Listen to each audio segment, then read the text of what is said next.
Magdasal na kayo lahat. Hindi ba lang, araw ng mga patay na yon? Dito niyo ba ilan na yan sa kampanaryo? Anak ko yun, si Basilio.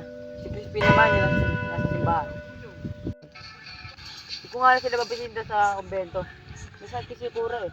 At baka raw mawala yung isang onsang ginto. At binibigyan rin ng gulay ang kura. At marami ring bulaklak sa aking bakuran. At dalawa nga aking anak. Basilio! Crispin! Ikaw! Ito ba ang anak ko?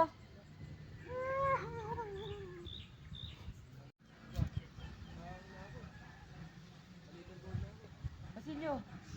Ikaw ba yan? Hindi! Hindi ikaw ang anak ko! Ano ba asawa ko? Si Pedro. Mahal na mahal ko siya. Dapat talaga mahal ng isang tao kahit ano man niya kanyang pagkukulang. Kaya nga naman tinawag na pag-ibig. Ayaw ni Donya Consolacion ng aking mga awitin. Ay, ang galing niya kasi sumayaw. Alam niyo ba yun? Masakit yung lahat ko. Masakit. Paano kayo mga anak ko? Basilio! Crispin!